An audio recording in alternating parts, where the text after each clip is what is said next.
What's up, ladies and gentlemen? Welcome back to TDPHINSTALK, home of the real Miami Dolphin fans. Yes, we have the special show tonight. Y'all already know what time it is, man. It is the AFC East Roundtable panel conversation. We got your boy Dan Mitchell, in the top right corner, Richie the Jets Media at the bottom right, and Master at Works at the bottom left. Y'all already know who I am, TD. Make sure you check these guys out on their channels. Y'all already know where to find them. If you don't, they will be plugging you all in the comment section as we stream.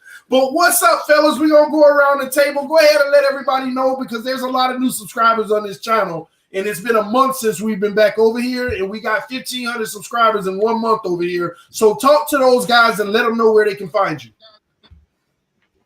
Dan, so what's going on? What's going on, guys? My name is Dan Mitchell. I regularly put out some videos about the Buffalo Bills, man. I mean, I think that this season is something that Bills fans have been waiting for a very, very fucking long time. I am just more than happy. Keep it clean. Great to be. Oh my God. I forgot that I was on TD's channel. I forgot. And so Bills fans are super happy right about being on top of the division this year 4-0. We do have a test this Sunday, seeing that the Tennessee Titans finally start seeing some like with like the negative tests. Looks like the game's about to be canceled, but I mean, whatever, we're 4-0 and there's better places to be. I'm gonna get on that in a moment, Dan, with the Tennessee Titans. But go ahead, Richie, talk to him. What's up, guys? I'm Richie from Jets Media on YouTube. I post daily New York Jets content. I also have a other YouTube channel called Touchdown Kingdom, which is all about the NFL. As you guys know, the New York Jets are arguably the worst team in all of pro sports. And I know there's a lot of Miami Dolphins fans watching right now. We are going through the same thing you guys went through with Adam Gase, and TD warned me, and he was completely right. And I am living through hell right now as a New York Jets fan. And, hopefully something good will happen. I mean, I've been saying this week after week, but it's continuing going down and down. More injuries, Adam Gase getting more players hurt, and I'll talk about that later on the stream. But you guys can find me on Jets Media on Instagram, Twitter, YouTube, all that good stuff. Thanks again for having us on, TD.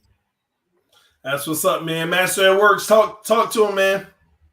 Obviously everyone knows who I am, Master at Work, whatever. Patriots YouTuber. I do satirical content on YouTube. After this stream, I'll upload my weekly NFL meme time. I'm a little late today, but I will be uploading that after this stream. As soon as it's over, I just gotta do a little finishing touches on it. So if you want to go ahead check that out, man, I do it weekly. It's NFL prime time, but with memes. So yeah, that's pretty much all I got here to say about myself, man. I'm not in the mood right now. We do understand why. Okay, we do understand why with the New England Patriots coming off of a terrible defeat. Bill Belichick just seems like he got out-coached. Can you talk to us about this? You're really trying to rile me up right now? He got out-coached? Okay, sure. Okay, let me go ahead and just get to this. Let's get this out the way, okay? First of all, this game should have never been played. This game should have never been played, and I said this all week. If Patrick Mahomes would have came down with COVID, the NFL would have done everything in their power to postpone this game. They don't want their little golden child, their golden goose, to miss a game because everyone wants to see the Chiefs go perfect, and it's not going to happen. If you looked at this game, the only reason why we lost this game is because Brian Hoyer, 11-year veteran, doesn't know how to tell how many timeouts are left, or doesn't know how to throw the ball away, or doesn't know how to just clock manage it without turning the ball over so many times. And we held him down. It was 6-3. And Brian Hoyer, obviously, I was driving in my car. I was going home, and I'm like, yo, we're about to be tied at half, or at least take the lead. And Brian Hoyer does the most asinine thing possible. Doesn't know how much timeouts are left. We have 0 timeouts, and he just takes a sack. And I'm just like, we got to bench him. Like, listen, we're playing good defense. We held Patrick Mahomes to the worst passer rating in his entire career. The way you beat the Chiefs is not to blitz. If you have a good secondary, just play zone on them, because eventually everyone's going to be covered down the field, and Mahomes has nowhere else to go but to run. That's it. And he's not that much of a running quarterback, even though he can scramble. We held the Chiefs down in this pretty much in the first half to 6 points. And the second half, when I saw Brian Hoyer come out there, I'm like, that's it. That's game. And he did it again. We held Mahomes again. Brian Hoyer goes right down the field, and what does he do on third down? He fumbles the ball. No, he doesn't just take a sack. No. He fumbles the ball and turns over the ball. And this game, listen, this game was cursed from the get-go with Cam Newton not even playing. And let's not even get into the fact that the referees do whistle a dead ball. A dead ball that would have been a turnover on Patrick Mahomes, a clear fumble interception recovery, and Belichick can't challenge it because of the whistle. This has happened time and time again. It happened last season with the Saints. It happened last season again with the Patriots and Chiefs when N'Keal Harry scored a touchdown, but they couldn't do it because it was whistled down. This is inept by the NFL referees, and I know everyone's going to say, well, the Patriots get what they deserve. No one's going to – I don't care if you feel sorry for the Patriots. The fact of the matter is this keeps happening, not just to the Patriots, but to a lot of teams. Why do they continue to blow on the whistle when the play's not over with? Let the play develop. Listen, I was so pissed about this game because I know we would have won with Cam. We would have won this game with Cam Newton and the story. Okay, and then Stidham comes in there. He looks okay. He throws a touchdown pass, and then Edelman picks 6 off of his hands. Like I said, this game was cursed from the get-go. Patrick Mahomes flopping out of the end zone like Neymar, like this is the World Cup, was the most egregious, disgusting thing I've ever seen in my life. You can say whatever you want about Tom Brady, because all the great quarterbacks, they always complain about the calls on the field and those bitch at the refs. But I've never seen, and you can try to find a clip if you want. Tom Brady has never flopped in his career. I've never seen someone flop like Mahomes did. Not only did they need Brian Hoyer, Cam Newton out, they needed a flop. They needed all the calls to go the way. They needed a dead ball whistle, and they still barely beat us. And here we are. I told you this game shouldn't have been played on Monday. I'm sorry if I'm going a little bit long, TD. I'm sorry, but this has to. You okay? Let it out. Let it out, man. Let it out, bro.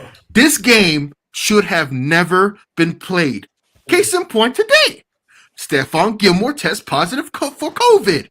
And what does Stephon Gilmore seen doing after the game? Shaking and breathing in the face of Patrick Mahomes.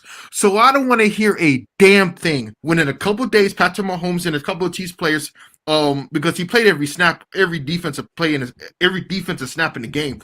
I don't want to hear a damn thing from anyone when all these Chiefs players come up with COVID. I try to tell you, it's a 14-day incubation period. Just because they didn't test positive today and the Patriots players didn't test positive after the Cam Newton positive test doesn't mean that it won't show up on a test a couple days from now. You are endangering the lives of these players and their families. So not even say Patrick Mahomes got a newborn baby. His wife is pregnant. You're endangering not only the players, you're endangering the safety of the players' families because of you want to get these games in. You want to go for money. Titans players, two more Titans players just tested positive today for COVID. When is the NFL going to learn? Okay, you have to do that. You have to quarantine for 2 weeks and then restart the season. Why is everyone in such a rush? So you can laugh at the Patriots right now. You can brag, Chiefs. I see you in the comment section. Brag about you win against Brian Hoyer. But I'm going to say this once and for all. When in a couple days, Patrick Mahomes tests positive for COVID, I don't want to hear anything. As a matter of fact, when he has to go home and when he has to quarantine and the Chiefs and he's not allowed to play, the NFL better say, too bad. Start Matt Moore next week. So you Chiefs fans can laugh it up right now, but when it happens to you or when it happens to your other franchise, when your quarterback comes down with COVID or a star player comes down with COVID, I better not hear anything. As a matter of fact, I'm going to dance in your grave when it happens. So go ahead and laugh it up in the comment section because I promise you it's going to happen. It's most likely going to happen. So that's pretty much all I got to say, man. Like I said, this game was cursed from the beginning. I ain't got nothing else to say. We're 2-2. Say this. We're 2-2. Most likely, if the NFL is smart, we won't play the Broncos next Sunday, and we got a bye week. So we pretty much got 2 weeks of bye weeks ahead of us, unless they screw us again and use our bye week to play the Broncos. So we'll see, man. Who's next? Well, I will say this, man. That was a lot, man. I understand your frustration, and rightfully so. They got to figure out what they're going to do better with these situations, because whenever I talk to Dan, we're going to talk about his situation that's coming up with their game. But I will, even though I don't like the Patriots, they did rob y'all on that fumble by Patrick Mahomes, and they tried to say it was either they stopped the play or something. That was the biggest robbery ever, almost like when Buffalo got that phantom pass interference call, which they should be 3-1. But that's a whole nother conversation. But let's move along to Richie, man. Talk to us, Richie, man. Talk to us. What's going on in New York? Yeah, so I'm going to have to deal with watching Joe Flacco play 4 quarters of football on Sunday, and I am not excited one bit. And so let me make an interjection. So right now he's on pace to being the best passer right in the league. He's 100% completion rate already. Yeah, 4 so you should be, so you're right, Dan. I didn't think of it that way. But the Thursday night game against the Broncos, I mean, going into it, I knew that the Jets are the favorites, and this is the one game the Jets could win because we're versus a third-string quarterback. But I knew Adam Gase is the coach. We're not going to do anything good on prime time. I mean, it starts off with a crazy touchdown run from Sam Darnold. It looked like Lamar Jackson out there. I don't know what happened there. But for Sam Darnold to go down with an injury, right? He gets slammed to the ground, obviously has an injured shoulder. In my brain, I was live during the whole thing. I was freaking out. I'm like, no, don't even tell me. Sam looked good all game. Now he's going to have a broken collarbone and be out for the year. This is not what we need. And then Darnold comes back out there, and he's fine. He gets thrown back into the game. And I was really curious, why is Sam Darnold back out there? And obviously, as a young quarterback, he's going to want to be out there. If he can feel fine, then I'm going to play. But as a head coach for the Adam Gase-wise, you do not play your quarterback after injuring your throwing shoulder. Darnold finished the game with a sprained shoulder on his throwing arm. He played the rest of the game. I understand. I mean, Sam Darnold showed a ton of toughness and grit in guys, but Adam Gase needs to step in and be like, listen, Sam, like, we understand you want to play, but it's not smart for your long-term health. Another thing that Adam Gase did that makes literally, I don't know what, I'm just pissed. I don't even know how to speak right now. Mekhi Becton, right? Our promising rookie first-round draft pick. He is arguably one of the best rookie left tackles in the league right now. He's dominating. Going into the primetime game, he did not start because he was injured, but they dressed him in case of an emergency period. 4 snaps into the game, our backup left tackle, Trumadoga, goes down with an injury. What does Adam Gase do? He throws Mekhi Becton in the game. Why would you put Mekhi Becton in the game if he's injured? Like, if Mekhi Becton was okay to play from the first snap, then he should have been in there. If he's battling an injury, you don't put him in. So what happens to Mekhi Becton? He plays a couple snaps, he plays a couple drives, and then all of a sudden, we see poor Mekhi Becton on the sideline holding his shoulder in pain.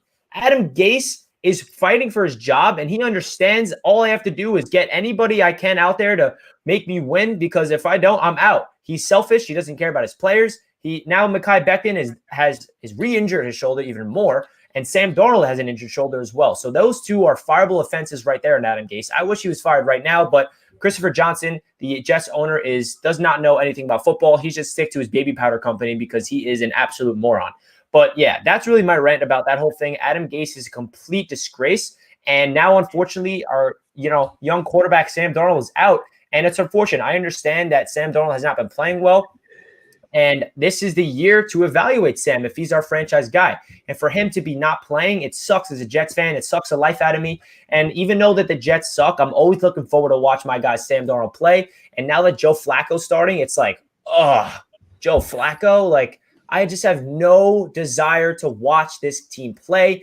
And the only positive news I can think of is the Jets are finally getting somewhat healthy. Running back Le'Veon Bell will be back. And rookie wide receiver Denzel Mims, he was supposed to be playing this week, but nope, he's still not healthy. I don't know what's going on with this Jets team. They cannot get healthy. Adam Gase is ruining this franchise. The moment we hired him, I knew that was the wrong decision. And that decision backpedaled this franchise for the next 3 years. We had Eric Bieniemy at the front door and all these other guys, and we decided to hire Adam Gase. Look what's happening to the New York Jets. That's all I got to say, man. Pissed off. It's all right, Richie. Listen, let me correct something you said, man. You said Adam Gase is playing for his job. Adam Gase already has the excuse built in, bro. He already has, the quarterback injury, Le'Veon going out. This isn't really the team that I brought in. He already has it built in, man. Y'all going to see probably about 3 more years of Gase. Don't put that in the universe, TD. You don't need to do that to me. Don't put that in the universe, TD. You see me suffering. You got to make me even suffer more about thinking about that? Come on, man. Gase, I'm telling you, he already got his contingency plan, man. If he's not gone, man, I'm deleting my channel. I'm just kidding. Hey, another thing, Richie. How many games are y'all going to win this year? 0. I mean, this is ridiculous. Yeah, like really, really. I look at y'all's schedule, and y'all got to play the Patriots. You got to play the Browns, the Rams, the Seahawks, the Raiders, us twice, the Patriots, the Chiefs, Buffalo, the Chargers, and the Cardinals. I'm like, gosh, when are y'all going to win? Our only winnable game was last week. I mean, y'all might beat Buffalo twice, but that's about it. That's a good segue to come to Dan. Talk to us, Dan. And so first off, they only have an opportunity of beating us once because we already ended up handing Adam Gase and the New Jersey Jets their first loss. But I mean, I'm definitely not going to talk shit to Richie. Damn, I forgot about that. I just feel so many people have. Right now, dude, I'm very happy, obviously, with the Buffalo Bills play so far. I mean, with Josh Allen, you guys could really go back and see me say during the offseason, Josh Allen, he's going to be an MVP candidate. And yes, I did say that, but I didn't fucking believe it. Honestly, I just said it because I'm a fucking Homer Bills fan. But I mean, for some reason, he's just been absolutely blowing up. He's finally reached his final level. One stat that really makes me happy is just the fact that our top 3 receivers and Stephon Diggs, John Brown, and Cole Beasley, they're all averaging 15 yards per target. That is fucking insane. That is insane. Dude, sorry, TD. I am so sorry about that stuff. Yeah, super passionate about that. But I mean, honestly, as far as our offense is concerned, it's really weird because back in 2019, we legitimately just rode the back of our defense to a 10-6 record.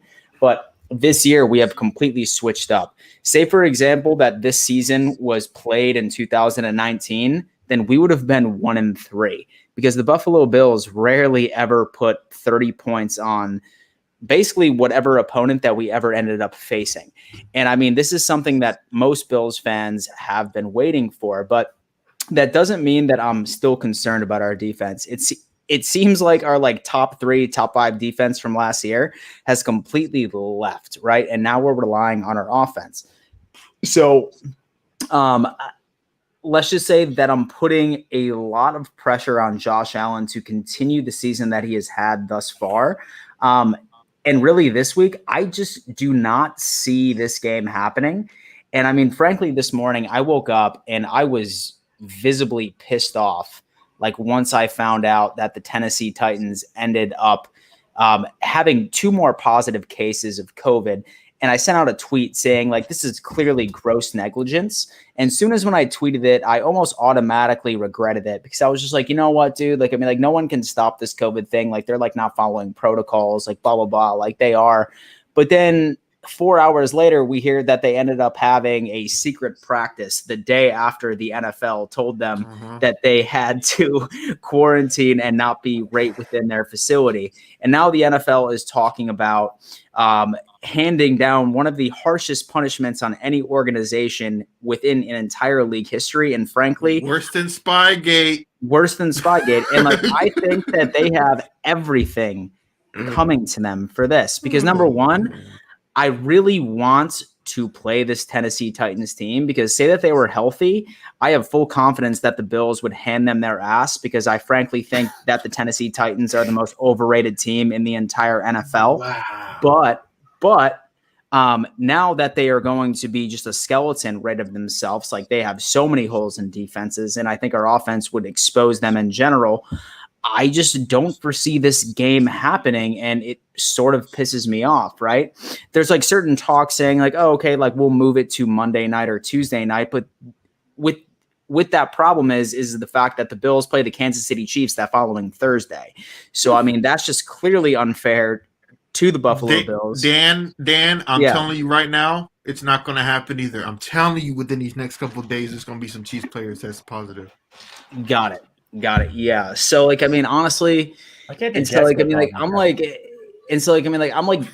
really pissed off. And so, like, I'm like really pissed off, like going down. Like, I mean, like some beat writer from the Buffalo Bills, he actually gave a sort of very intriguing alternative saying that, hey, so since the Patriots are going through like this COVID thing as well, and then since the Titans are as well, then the Bills should go on ahead and they should play the Broncos this week and move the Kansas City Chiefs and Buffalo Bills game to the following Sunday.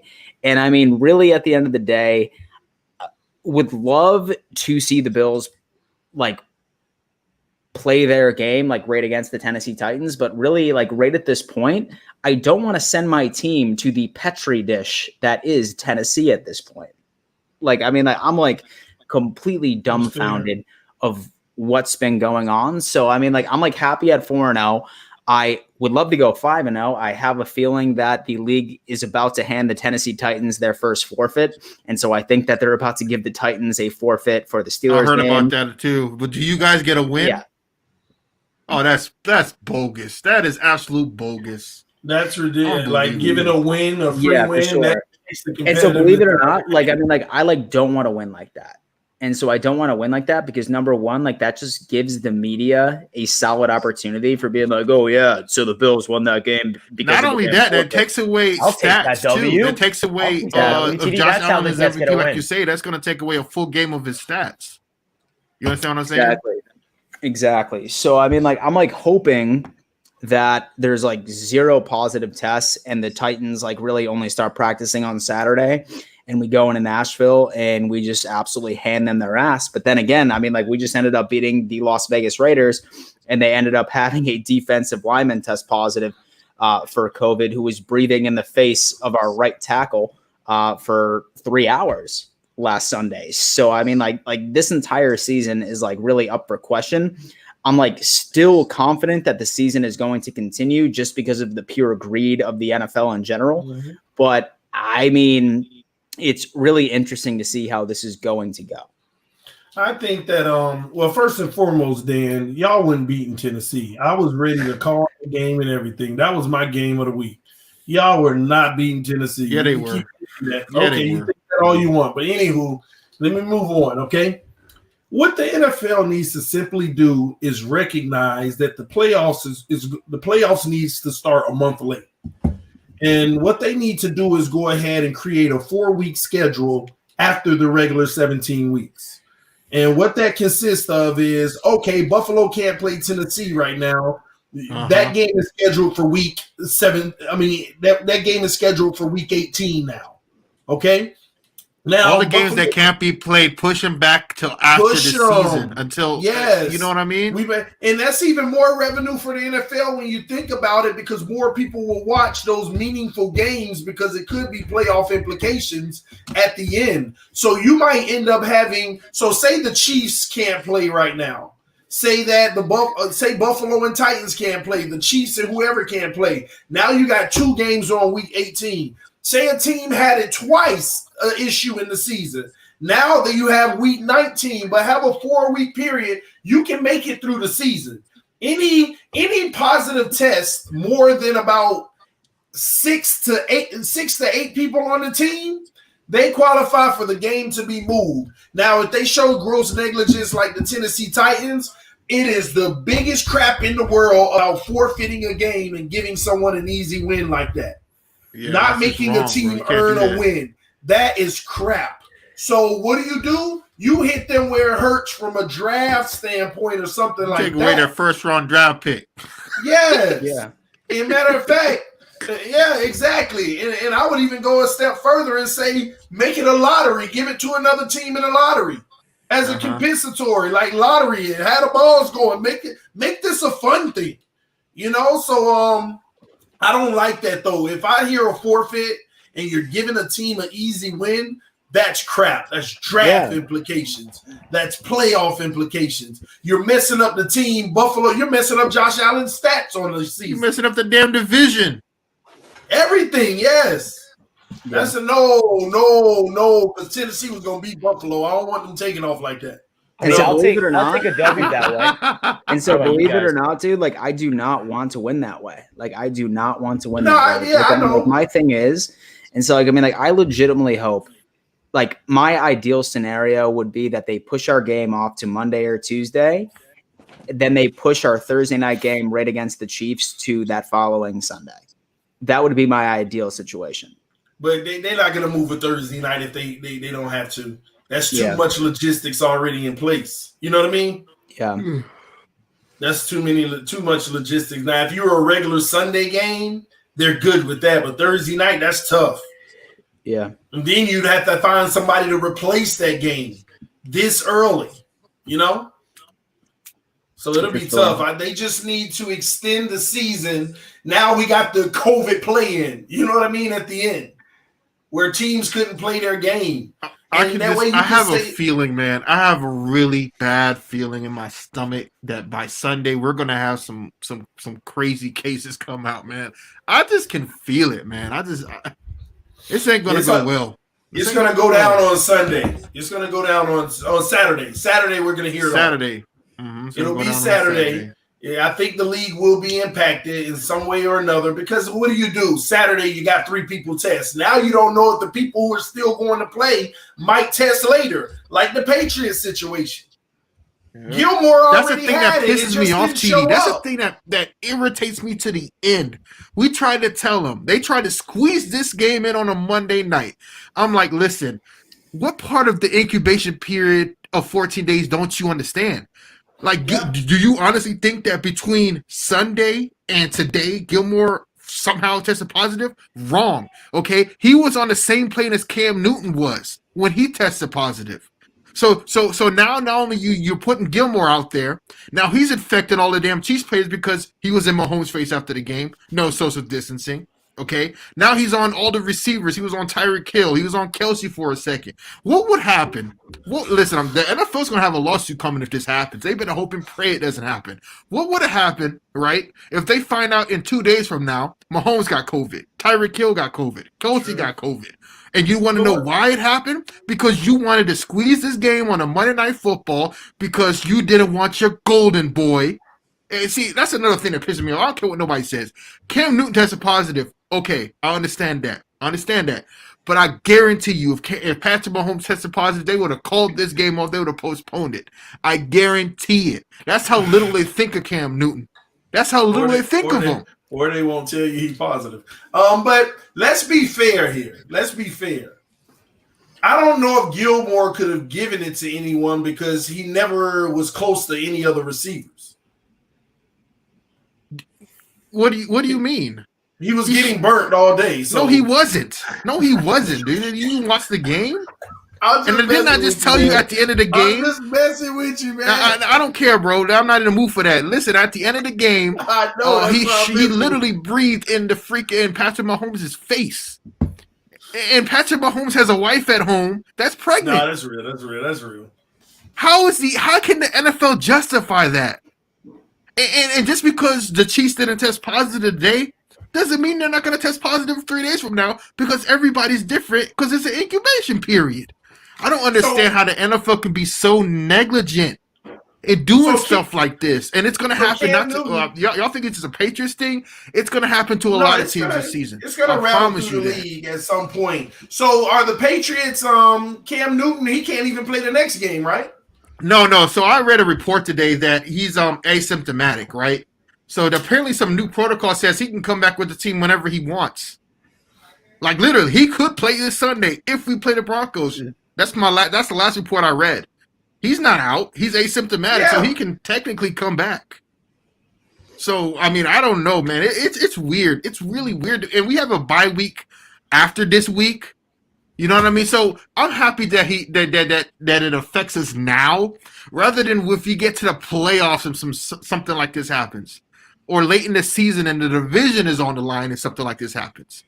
So I'm happy that we're catching the flack of it right now because COVID. There isn't a team in the NFL outside of the Tennessee Titans before their own personal negligence that COVID has affected more than the New England Patriots. We had 8 players opt out because of COVID. We had our star quarterback sit the game because of COVID. Now we got our star cornerback catch COVID.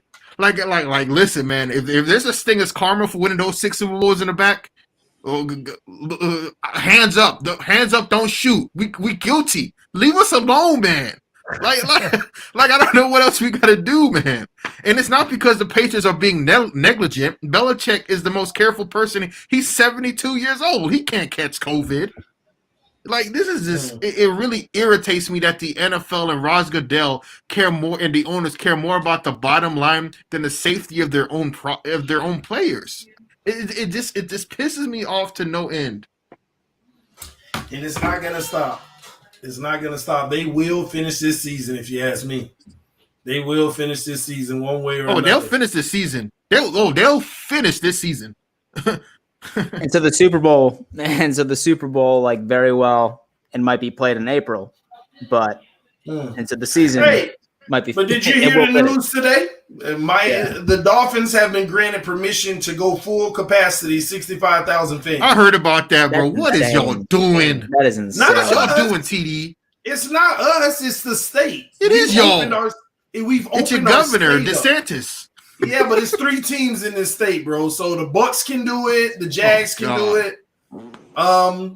So we've opened up to where we can have 65,000 fans. So we still want y'all to come to Miami. We definitely want to scream as loud as we can, spit from the. Oh my God, it's crazy. But the Dolphins did come out. The Dolphins did come out and say, even though we can go full capacity, we will remain at 13,000. Yeah, smart. I get this laugh. Meanwhile, you got more teams like Buffalo and New England.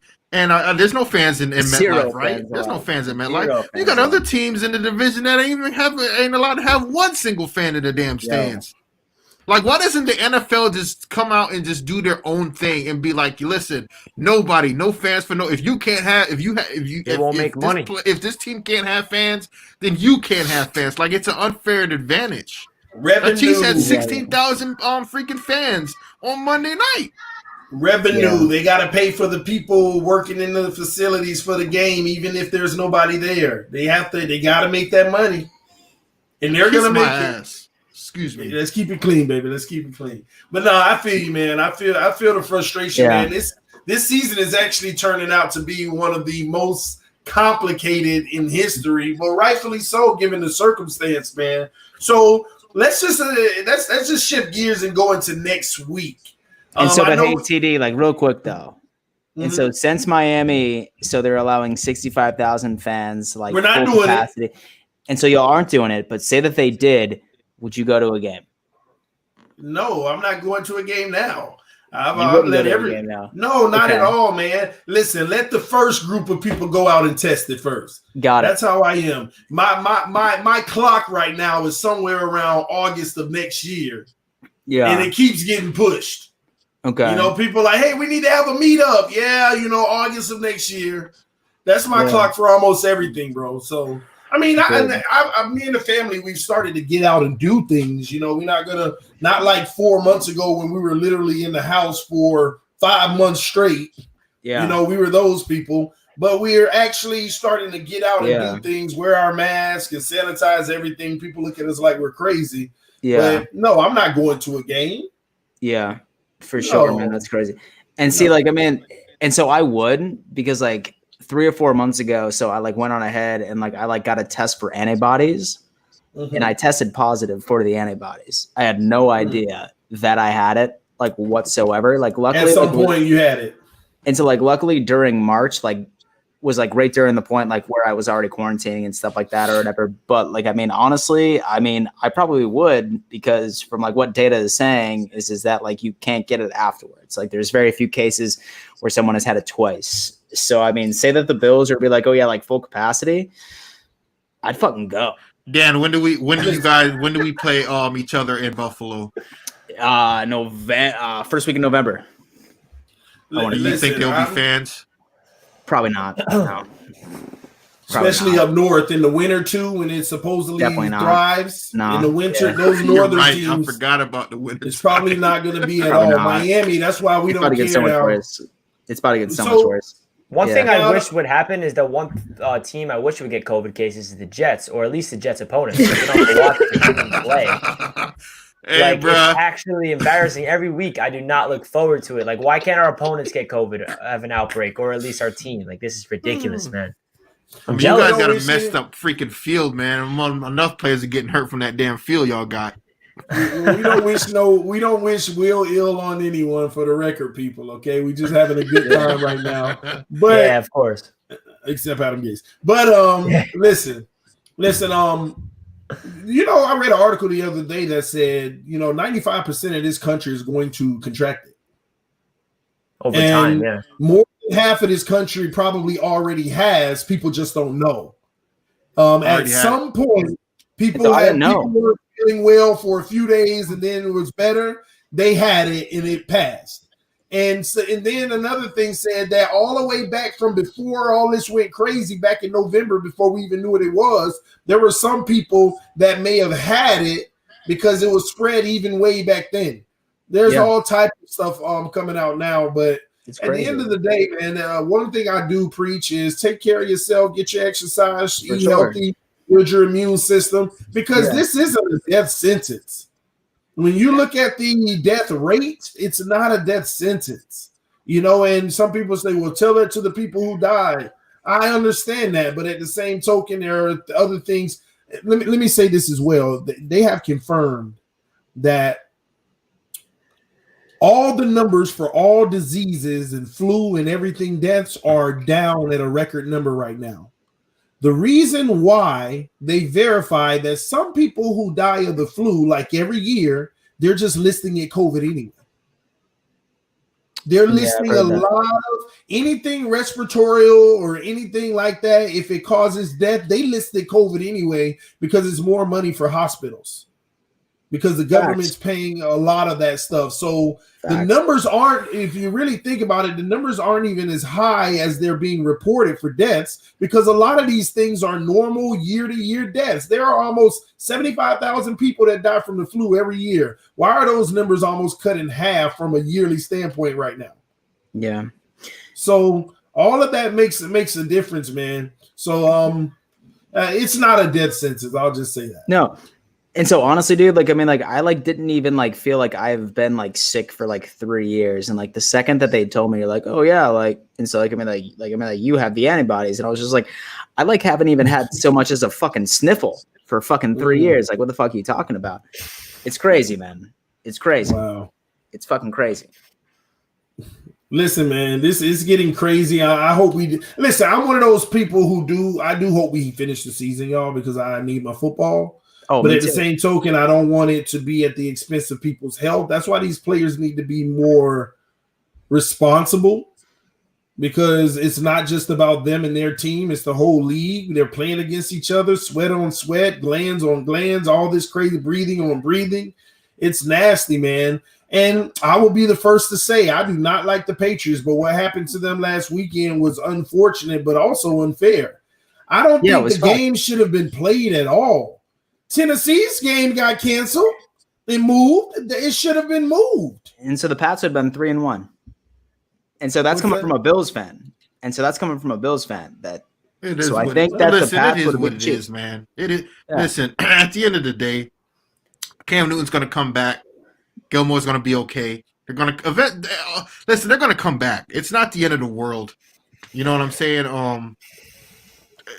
I just don't understand, because even looking at it from the outside perspective, it's just like you're literally endangering the players on the field. Like what don't you understand, that just because you don't test positive for it right away doesn't mean you're not positive. It won't show up a couple of days from now, and you're just putting these players' lives at risk for what?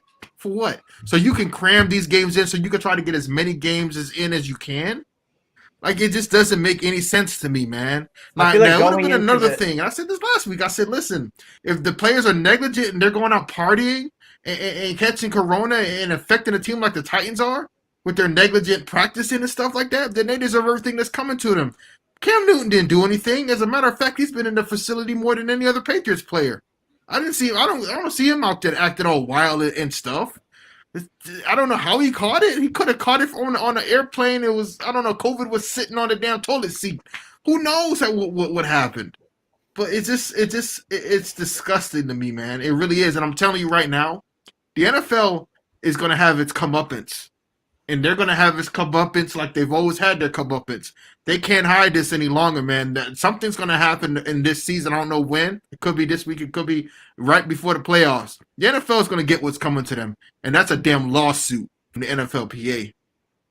Yeah, I mean, I feel like going into the season, after seeing the MLB started off with no bubble, and they were kind of the first team, the first organization to, start sports, and the Miami Marlins, they had an outbreak, and the way they handled that whole thing, at first I thought, like, all right, baseball's toast. Like, how the hell are they going to get over this? And somehow the Miami Marlins ended up going to the playoffs, and they went through the coronavirus outbreak. So I feel like the NFL has somewhat of a plan to get through this, but we don't know if it's going to survive.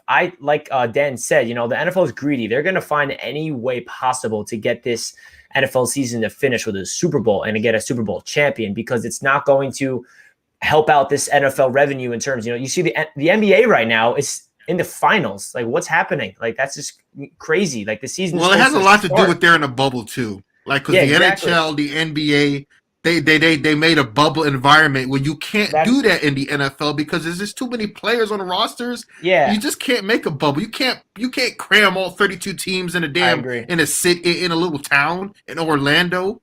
I'm just saying, like, with the NBA, feasible. Like, not even bubble wise, like the NBA got postponed in the middle of the season because of the outbreak, and then it got resumed so far away. So, like, imagine the NFL 3 weeks from now or 4 weeks from now, there's a crazy outbreak where they just have to, like, postpone the season, and then all of a sudden they resume it in, like, February. Like, that would be a nightmare because it just messes up the whole schedule. Like, right now, the NBA is in the finals and it's October. It just doesn't happen. You know what I mean? This is not where the NBA finals is supposed to be playing. So I feel like the NFL had a plan going in. They knew there would be outbreaks on the team. It's just interesting to see how they handle it. What's really going to be interesting in the NBA, I know we're getting off topic, but over in the NBA is they're talking about cranking up the new season almost right away. So would the NFL January or even do a short season, but that's still starting in January. That's still a turnaround. And if the NFL extends, would they be doing something similar? Because Dan said we might be playing all the way until April. But what about I don't mind playing football. What about the draft in March and April, bro? Let's just extend the season. That doesn't matter to me. You know what I'm saying? I don't like unfair advantages. I want everyone to play on a level, and I understand that's not possible with COVID right now. But at least make it as fair as possible, man. You know what I mean? It's just, it is what it is. Like I said, the fair thing to do is have a Super Bowl on the first week of March and extend the season by 4 weeks. And how do you do that? And I understand that, well, maybe it only takes 2 weeks. Each team only has 2 hiccups or something. But whatever teams have the hiccups and the team they play against, they just occupy those 2 weeks. And then you have a playoffs right after. And then in the middle of February, instead of the first week of February, you have the Super Bowl. I just think that's what they need to do. Don't complicate it. You're trying to shift games and move this and start that, take that bye away, give it to you now. At some point, it's still going to catch up. Tennessee, I mean, if they move Tennessee's game again, well, they don't have a bye week to move it again. They can't move it unless they play it on Monday or something. They can't. So they have to do it almost at the end of the season, unless they just come out and say, hey, the game is still on for Sunday. How would y'all feel about that, Dan? And so I'd be fine with it. The game being on Sunday? Yeah, for sure. But you don't think that's dangerous with recent players is on Wednesday testing positive? That's a Gilmore situation ready to happen again. There could be players right now that they don't know. You're risking your buddy Josh Allen, man. He's looking great. You're going to risk his status for MVP. He can be out for a couple of weeks if he catches that virus. And so to be honest with you, I was like 100% distracted, like right during that question. And I said yes to a question that I did not listen to. No, but no, yeah. So like, I mean, like Sunday against the Titans, I am not not whatsoever like being the guy that like wants this game to happen. I mean, say for example that like that this Titans team tests negative like right all the way up right until Saturday, then yeah, for sure. But say that we even get a single like contact tracing possibility from now right until Sunday, then no, fuck that. Exactly. Postpone this game. But that's the scary part. That's the scary part. Everybody tests negative on Saturday, but some of these guys may not know that they even have it. The positive test may not show up until Monday. Yeah. And so, I mean, like, it's definitely crazy. Like, and like, I mean, like, really, because like we like don't know like how it spreads. Because I mean, like one day, like I mean, like we're getting articles saying that the asymptomatic and so the asymptomatic carriers don't spread COVID, but then the other day they're saying the entire opposite. I mean, like I believe in the Bills protocol of like what they have been following so far. Like, I mean, like we have been surprisingly clean right throughout this entire season, and the Titans have not. And the reason why I would say that we need to cancel this game on Sunday is just because of the gross negligence from the Titans. But say, for example, that from now on, right until Saturday, that there has been 0 cases, then yeah, play like 110%. That's me. Okay, man. That's Didi, I've noticed that we've gone this entire stream, but you have yet to talk about the Dolphins losing. You haven't talked about the Dolphins losing. Yeah, let's hear it. 1-3, no Tua. Don't y'all? I thought y'all wanted to say the best for last. Well, we said what we had to say. Listen to you talk about the that. Miami Dolphins dealt with Russell Wilson and the Seattle Seahawks at home, and I'll go out on a limb to say it was one of our most complete games. One of the best. I think it was the best game that we've had, with Fitzpatrick not playing well, throwing interceptions once again, and with getting toasted in the secondary because Byron is still out. We actually gave Russell Wilson a hard day, and our offense moved the ball at will. We punted the ball one time the whole game, but we also kicked 5 field goals. We kicked 5 field goals in the game. We could not convert in the red zone because Ryan Fitzpatrick doesn't know how to get it in the end zone. Touch passes for touchdowns, he's throwing bullets and getting them picked off. And I love that we were in the fourth quarter fighting against Russell Wilson with the score of like 17-15 with the ball, ready to do something. And the game just opened up and blew out of proportion, and they end up beating us 31-23. By no means was that game a 31-23 game, just so you all know. We got a touchdown in garbage time coming back. They got a touchdown in garbage time. Matter of fact, they got 2 in garbage time because it was a pick at the end that they almost took back. So this was a very competitive game. It was 17-15 in the fourth quarter, just so y'all know. And that's when we had already kicked 5 field goals. We only punted the ball one time the entire game. I love the way that our team is improving. This is night and day from last year. Patriots, y'all already know, last year y'all beat us like 60-0. The Ravens came after that, beat us like 58-0 or something. Our first 4 games last year were the worst thing ever. This year, we've at least competed in every single game. So the improvements are there. We just got to continue to get better and get healthy and have consistent quarterback play. That's where we're bleeding, man, as well. It's not the only area, but I like where we're headed as a team. I really do. And not to mention, it was actually a victory for us on Sunday, not because of our game, but the Houston Texans. They're 0-4, and we have their first round and second round pick next year. Crazy. You and guys if I don't want to keep losing, but if that keeps happening, it just keeps getting better. So if we lose, and Houston is making us real happy right now. So honestly, I look at Houston and I get happy with the Jets situation just because that we have a lot of draft capital and cap space. They have an extremely talented quarterback, but other than that, Houston Texans are not looking good for the future. It makes me as a Jets fan be like, oh, okay, at least I have, Well, at least they do got a quarterback. I mean, they do got a quarterback. Yeah, I know. That's pretty much all you can say. They're paying that's really all they got. They're paying him a lot of money to lose. It's crazy. But CD, talk crazy. about Tua. I mean, what do you want me to talk about? Why? What's up, man? Brian Flores don't trust you, boy. What makes you say that? Well, I don't know. I heard a couple reports today. Tua's not ready. He's not ready. I mean, just coddling him like a little baby. Look at Joe Burrow and Justin Herbert out there slinging the rock. I know, man got his own commercial, bro, but they don't. But they want to baby him in the starting role. I mean, what kind of stuff is that, bro? Tua Tagovailoa is being developed to take over this league and be the best quarterback in the NFL.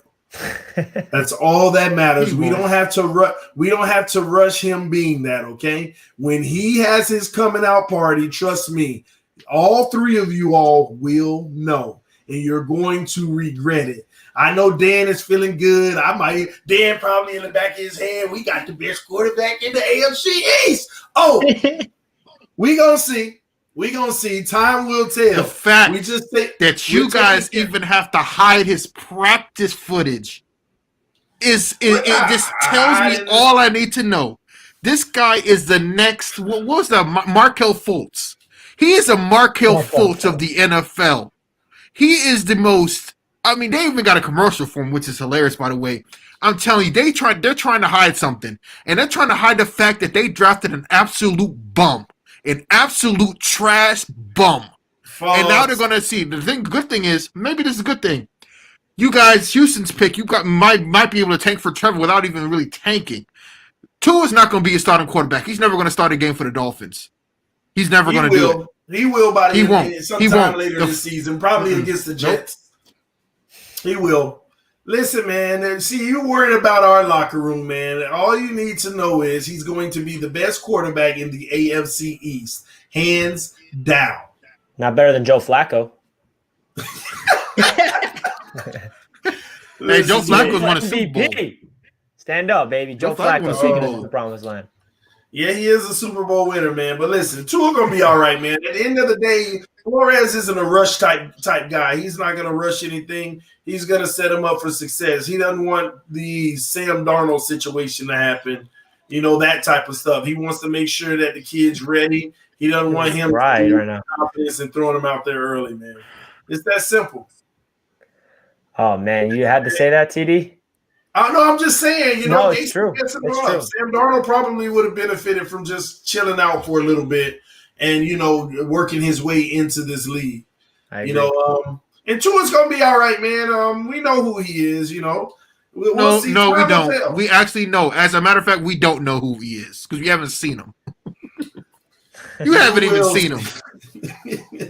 You will see him, man. Listen, man. Why you always got to worry about Tua? Because that's the only thing holding your franchise up right now is the fact that you got a franchise quarterback who you drafted in the first round last year, who's nobody's seen play because he's not ready yet. He's a little baby. Oh my! I've never seen a franchise coddle a first round pick in the history of the NFL. Like, what is wrong with you? Time will tell if it's being done the right way. Time will tell. Okay?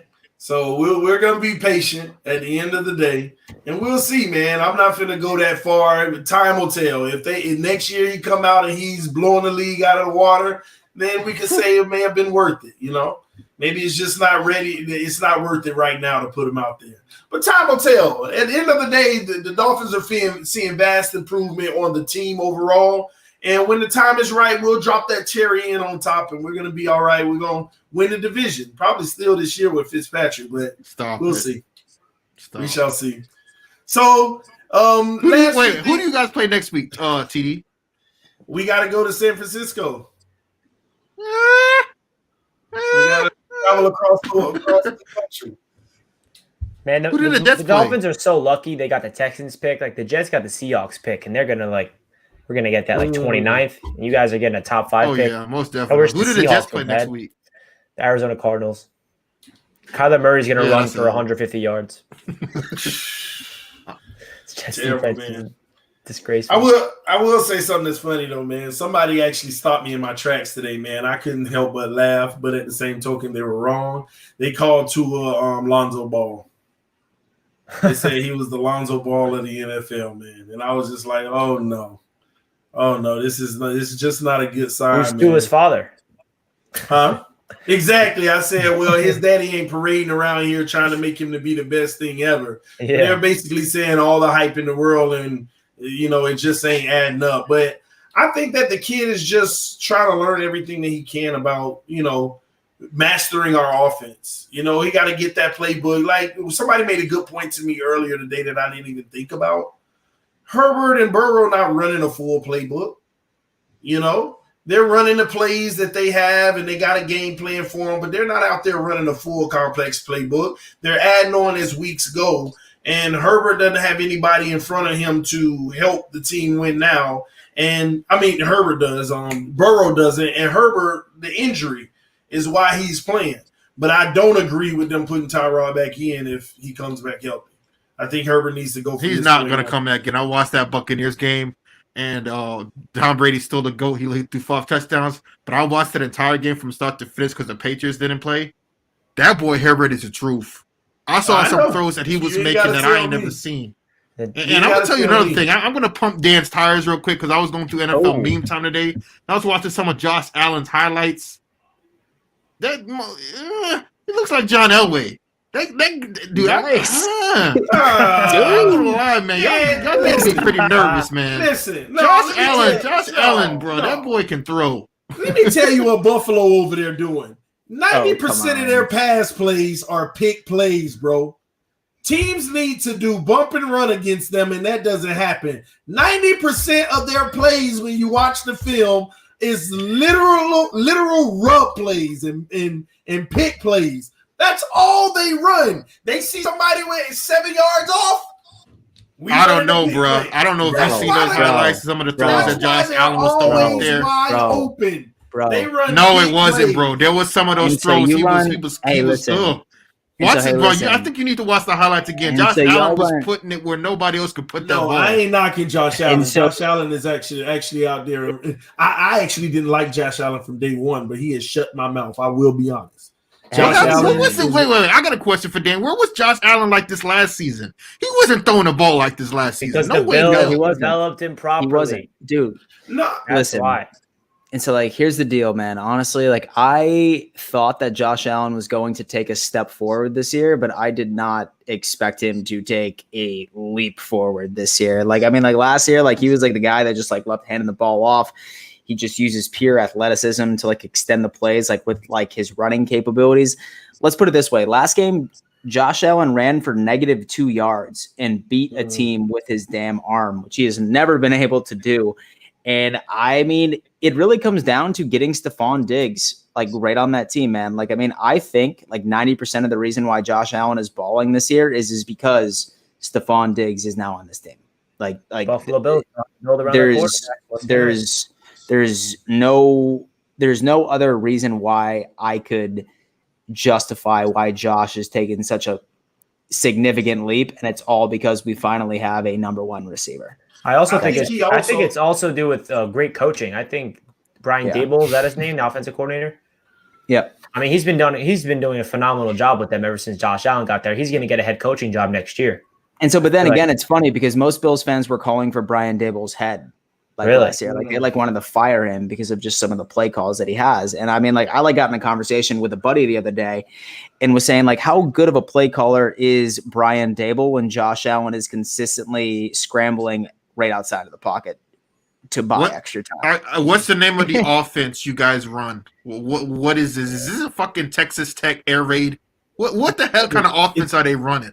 We've transitioned to a spread, dude. We've transitioned to a damn spread at this point. Texas Tech is I've been trying to break it down, and it's just they do so much stuff. I can't put my finger on what type of offense they run. Pick plays. Yeah, and so stuff like that, a shit ton of play action. But then at the end of the day, our run game's been non-existent. So it's a breath of fresh air. It's a breath of fresh air for Buffalo Bills fans. Let me tell you what I noticed too, Dan. A lot of y'all crossing routes, they don't just end in a cross. What you all do at the end at the top of your route, they'll be coming across the field and then they'll head vertical. Yep. Instead of heading towards the sideline, about where you get to the hash mark, they'll go vertical, because once the safety sees you hit that hash mark, they get off of you to come back in their area. But when you go vertical, you're wide open in the middle of the field, because the guy that's coming back to pick you up in the zone, it's not good for safeties, but it also relies on good time in the pocket. And that's good scheme right there, honestly. That's great. And so, like, I mean, like with Dable and stuff like that or whatever, like, I mean, like he's proven that he can beat man last year. Like Josh Allen, the way to beat Josh Allen was running cover 0 and just blitz the fuck out of him. But I mean, this year he has the answers. He has the answers, and I have. But then again, I do have a theory. That last year Josh Allen would like have a slow start because he like needed to sort of, let's just say like, sort of get hit because like his energy was way too high. I think a lot of it has to do with the fact that there's not a lot of fans allowed in the stadium this year.